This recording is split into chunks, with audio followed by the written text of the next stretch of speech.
This is my kitchen table and also my filing system. Over much of the past 3 decades, I've been an investor. The highest calling of mankind, I've often thought, was private equity. And then I started interviewing. While I watch your interviews, I know how to do some interviewing. I've learned in doing my interviews how leaders make it to the top. I asked him how much he wanted. He said $250. I said fine. I didn't negotiate with him. I did no due diligence. I have something I'd like to sell, and how they stay there. You don't feel inadequate now because being only the second wealthiest man in the world, is that right? One of the most interesting political stories in recent years has been occurring not in Washington, but in my home state of Maryland, where somebody who had never been elected to anything before became the governor of the state twice, and he's a Republican in a heavily Democratic state. He is very popular, in fact, one of the most popular governors in the United States. And now everybody's waiting to see what he's going to do after his term as governor finishes. For those who don't know your background, it's quite interesting, and I'd like to go through it for a moment. So you grew up in Maryland. Your father had the same name, Larry Hogan, Lawrence Hogan, and he was a member of Congress. And as a member of Congress, a Republican on the House Judiciary Committee, he cast the first vote against the Richard Nixon in favor of being impeached. And as much as it pains me to say it, he should be impeached and removed from office. Was that very difficult for him to do? Well, it really was, David. I learned a heck of a lot about integrity and public service from my dad, and it was that one particular moment that I was most proud of him for. It was a difficult decision. He was the first Republican in Congress, the first one on the House Judiciary Committee to come out for Nixon's impeachment, first one to say that publicly, and he was the only Republican in Congress to vote for all 3 articles of impeachment. But it was a defining moment for him. It was a very difficult thing with a lot of people very angry, but I think history remembers him well. But you know, my dad was running for governor of Maryland in 1974, and he lost the race due to that vote. Republicans were really angry with him. And so when I was sworn in, when I was elected in 2014, my dad happened to be there. I was proud that he was still around to see it. And I said, Dad, it may have taken us 40 years, but we're finally going to have a Larry Hogan in the governor's mansion. So, you know, I finally fulfilled his goal. So when you were younger, you were a teenager, your parents divorced, and you went to live with your mother in Florida. And you went to Florida State University, and you had some jobs, I guess, working at beach-related places, selling suntan lotion and other things like that. So what is wrong with that lifestyle? You're living on the beach, you're surfing, a lot of parties, a lot of girls down there, apparently was a lot of fun. Why did you move back to my home state, Maryland, which it's a great state, but why didn't you just stay in Florida? That's a great question. I'm still asking myself, you know, other than, I mean, being governor is the greatest job that I've really ever had, except for maybe the lifeguard in Florida selling suntan lotion, you know, during spring break. That was a pretty good gig, but, you know, I figured I had to grow up. That was a nice thing to do in high school and in my early college years. But, you know, my dad said I had to get a real job and grow up. So I came up back to Maryland and worked for a lot less money and had a lot less fun than I did down in Florida on the beach. Well, one of the things you did was you ran for Congress against Steny Hoyer, now the House Majority Leader, and actually for a Republican in a district that was your father's district previously, you did reasonably well. But after you lost, why didn't you say, I'm out of politics, I'm done, I lost, I'm just go back to business? Why didn't you say that? I beat him in 4 out of 5 counties in the district, and they actually declared me the winner. He finally caught up the next day with some votes that came in from Prince George's County, right outside of Washington. But Steny, I've been in Congress ever since, and I was a 30-something-year-old kid at the time. So I then went back to focus on business, and I thought I had sworn off politics. I mean, I still was involved in helping other people, and I still cared about decisions that were being made, but I didn't have any desire to run for office again until 22 years later. So you go back to your real estate business you had already had, and it was doing quite well. And then there were some financial problems in the United States. This is, I guess, the late 80s. And your business actually had to file bankruptcy. And what did you do? How did you pick yourself up off the ground?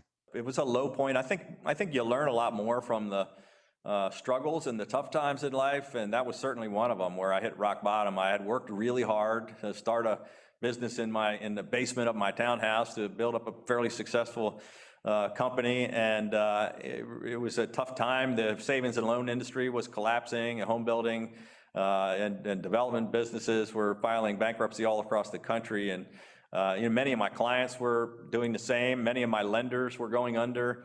And so, it didn't give me any solace that I wasn't alone or that it wasn't really all my fault, but it was a difficult time to go through, and I just had to start all over from scratch. I mean, I had nothing, but I think I learned a lot about struggling and overcoming adversity and understanding what people go through when they go through a difficult financial time like that.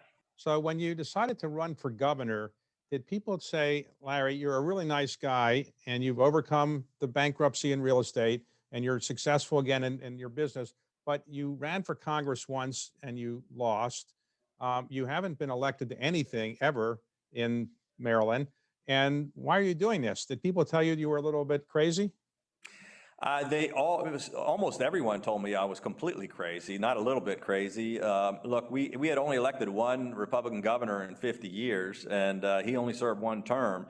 And it got much worse in Maryland since then, and the odds were even stacked against any Republican having any chance of winning statewide, particularly one that most people never heard of, that had never held elective office. And so, I talked to a lot of my friends and colleagues and family and, my clients and business associates. And, a couple of them said, when I said, I'm thinking about running for governor, and they said, really, what state? Like, where are you moving to?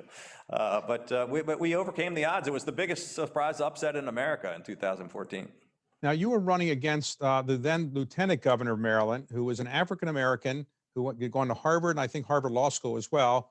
And he'd been the Lieutenant Governor for 8 years.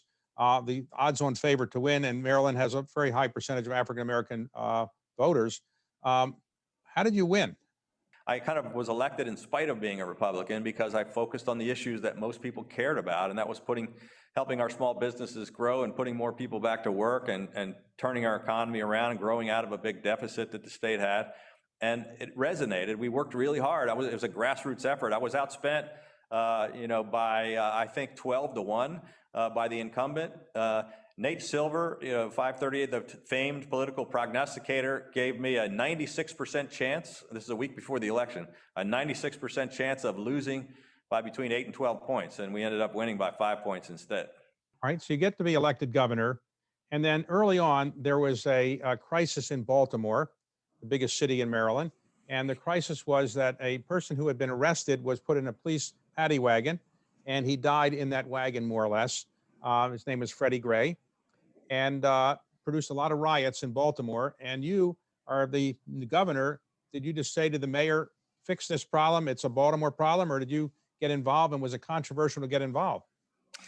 Well, I had it was 90 days after I was sworn in, and so I'm still kind of a new baby governor. And then the worst violence in 47 years broke out in our largest city of Baltimore. The city was in flames. It was really out of control, and the mayor was not responding. And so, the business owners, the city residents were scared. The city police force was overwhelmed. I immediately declared a state of emergency. I called up the National Guard, and we sent in 1,000 extra police officers and 4,000 members of the National Guard, and we brought peace and calm to the city. We allowed the peaceful protesters to continue safely for a solid week, but no more violence took place. And then I walked the streets of Baltimore for a solid week, went to Freddie Gray's neighborhood, went into the places with the burned out shop owners and listened to the concerns of city residents, and we tried to lower the temperature. And frankly, it was a prelude to what we've seen in this past year with violence protests in cities across America, where I don't think they handled it the same way, which I think we did very effectively.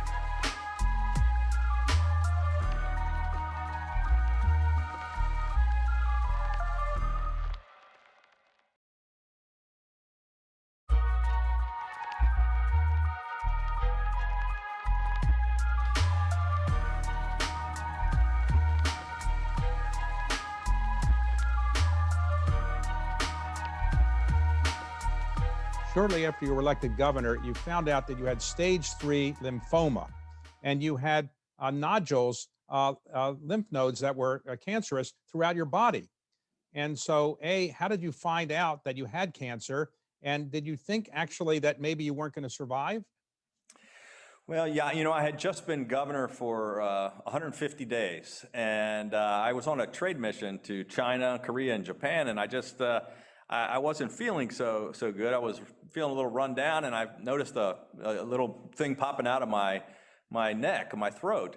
And so I went to the doctor and checked it out. It came as a complete surprise. I just thought I was, working a little too hard, and I didn't think it was anything serious, but it was pretty advanced and aggressive cancer, which came as a shock. But I was as transparent as possible with the people in Maryland, and I went through a pretty tough, 6 months of 24-hour-a-day chemotherapy in the hospital, and then another year of kind of maintenance chemo after that. Wreaked havoc on my body, but thank God I'm 100% cancer-free. So when you come down with stage 3 lymphoma, and you're the governor of a state with a lot of responsibilities, did you say, well, maybe I just won't be the governor, I'll step down for a governor, I'll give the lieutenant governor the job? Did you ever consider any of that? Well, so, the first thing I had to do, I got the diagnosis on Father's Day weekend, and I had to go home and tell my wife and my 3 daughters and my dad, that was tough. And then right away after that, I had to come tell, my staff and my cabinet and lieutenant governor, and then I wanted to tell the 6 million people that had just voted for me that, that I was going through this. I wanted to be transparent. A few days ago, I was diagnosed with cancer. And they asked me that at the first press conference. They said, are you going to step down? And I said, look, I'm going to try to go through this and continue to do my job as best I can and fight through it just like everybody else who has cancer.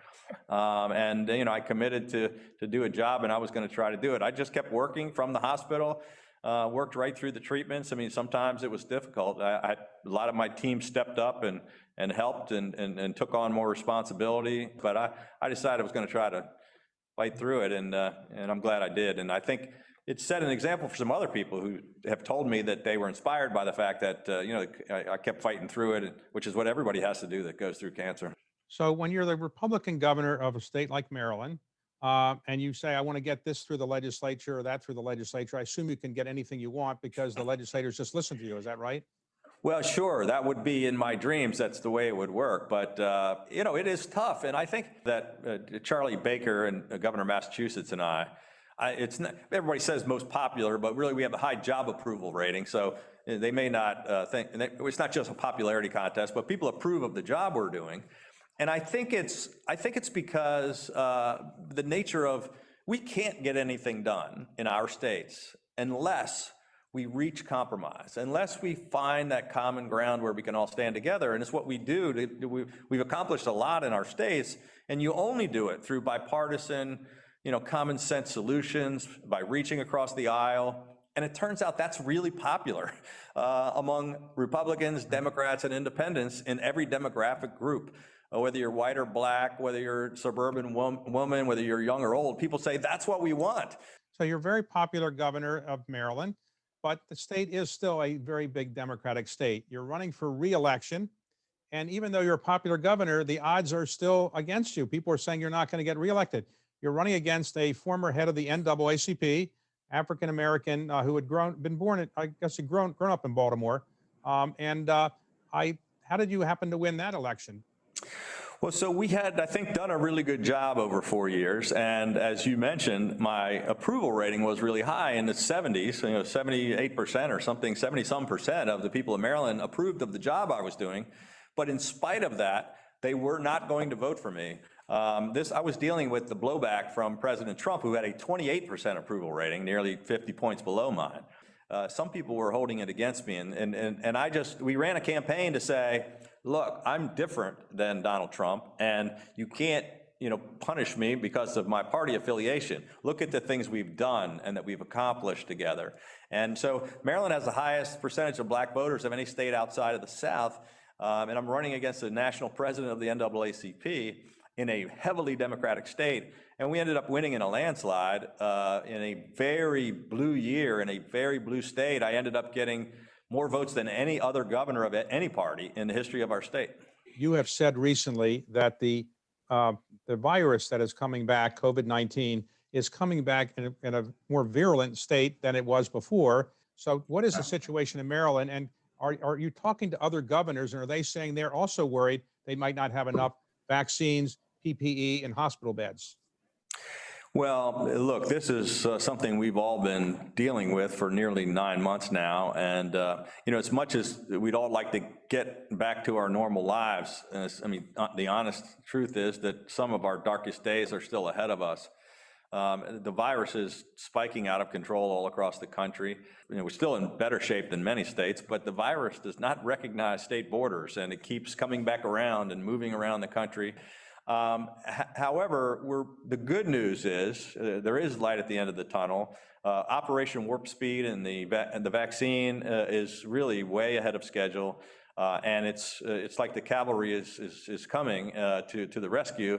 It just is not going to happen as fast as we would like. So when the first wave of the virus came, the governors were supposed to be cooperating, and you were then the head of the National Governors Association, and you brought them together from time to time. But in the end, they were kind of competing a little bit for PPE and other things because they couldn't get tests, they couldn't get equipment.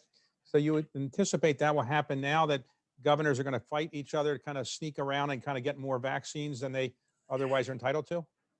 Well, this was kind of uncharted territory when we were at the beginning of this crisis back in the spring, and I was pretty frank about some of my concerns, about the lack of coordinated response in Washington, and it was kind of a mess. We were all building entire infrastructures from scratch, but the good news is we're miles ahead of where we were. Now I'm not critical of where we are. I think there's a really good cooperation between the federal government and all the states. They have a plan. No governors are going to be able to go around the back door and get vaccines without going through the process. Everybody's going to get them, and in the same pro rata manner, and each state has submitted plans to the CDC about how we're going to prioritize who gets them first, starting with our most vulnerable populations and our nursing homes and our frontline healthcare workers, and then as we get them, we kind of move down the list to the people that are most vulnerable. I guess private equity people won't be on the top of your list, right? Well, we can see. It depends on if you have comorbidities or, if you've got some health issues, we might be able to move you up the list. If you're of a certain age, you're probably too young, but we'll see. I wish I were, but many people in this country have said, in fact, a recent Gallup poll said, I think about 40% of Americans don't want to take the vaccine. Dr. Fauci has said, unless you get 70 to 80% of people vaccinated, you really don't have the benefit of herd immunity. So how are you going to convince people to take it? I think that we're better now than the polls that were just a few weeks ago. There was this miscommunication about some people had the impression that it was being rushed in an unsafe way. And now people are feeling a little more comfortable as more information comes out. With the change in administration, everybody together saying the vaccine is good and works and is important. But it's going to take some convincing, because you're right, we have to get to about 70% vaccination if we want to stamp it out, and you can't have 60% of the people saying they won't take it. Are you ready to announce today that you're running for president in 2024? Well, that would really break some news. Your show would get more, a lot of eyeballs if we said something like that, David.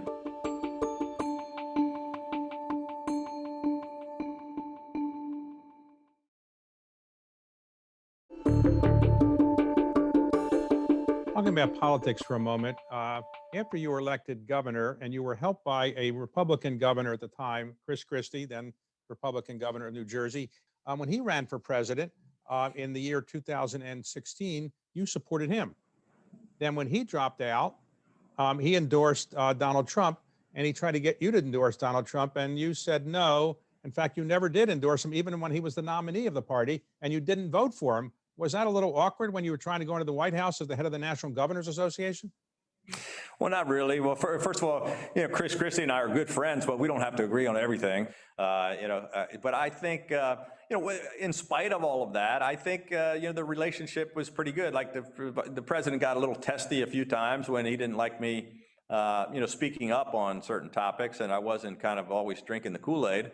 But I tried my best to never be, attacking the president, regardless of who the president is. I wanted to work together with them. And chairing the National Governors Association, I brought together in a real bipartisan way all the governors of the states and territories, speaking with one voice, in many cases unanimously, pushing for certain things. And while sometimes the president may have bristled if we didn't just compliment him on everything, for the most part, the whole team was very cooperative. As a Republican, after Trump was elected president the first time, and you didn't support him, you didn't vote for him, you worked with him when he was president, you flirted, according to your own book and other accounts, with running against him for the Republican nomination in 2020. So why did you decide in the end not to run for the nomination? Well, honestly, it was not, I don't know if flirting is the right way to put it. There were people trying to encourage me to do it. I never really formed an exploratory committee. I didn't aggressively go after it, but after I was reelected in 2018 in the bluest state in the country, when many of my Republican colleagues across the country were losing, when we lost the House of Representatives and lost state legislative bodies, and we did really well appealing to suburban women and minorities and crossover Democrats and independents. And so, when I was inaugurated for the second time, Jeb Bush came up and introduced me and gave a speech where he talked about me being the antithesis to Washington and what's going on, and the way we've been able to get things done in a bipartisan way. And that sort of took on a little bit of a, people started saying, what about this guy? How does he do that? How do you, reach a wider audience in a bigger tent? And how do you get things done in a state that's 2/3 Democratic? And how do you get reelected when everyone else lost? So it took on a life of its own. I was frustrated in many respects with my party and with some of the things that I thought the president should be doing that wasn't doing, or some of the way that we were going about it. So I listened, but I never really took any serious aggressive actions towards running for president. 2024 will have another presidential election, and there are some people who are saying that maybe you should run in for the Republican nomination then, because you've proven you can win in a Democratic state. You're very popular. So are you thinking about it? Are you ready to announce today that you're running for president in 2024? Well, that would really break some news. Your show would get more, a lot of eyeballs if we said something like that, David. But look, I'm flattered by the people suggesting that, and I'm not saying I would rule it out, but this is the honest truth. I mean, I've got a really important, difficult job that I love doing. We're in the middle of a twin crisis, the economic and health crisis, and I've still got this day job to do until January of 2023, and I'm going to try to stay focused on that. But I do want to be a part of the discussion about where we go as a party and where we go as a country, and so I'm going to continue to be involved and speak up and let people know what I think we should do. But I'm not ready to launch any campaigns. If you don't run for president and your term is up, would you consider something important like private equity? Well, if that's a job offer, David, I'd love to talk to you about it. I believe I probably, if I don't pursue some higher office, I likely will go back to the private sector. And, I've enjoyed most of my life as a businessman, and I miss that a little bit. I mean, this is a terrific job, and I feel like I'm working hard for the people I represent, and I think they're getting their money's worth out of me every day.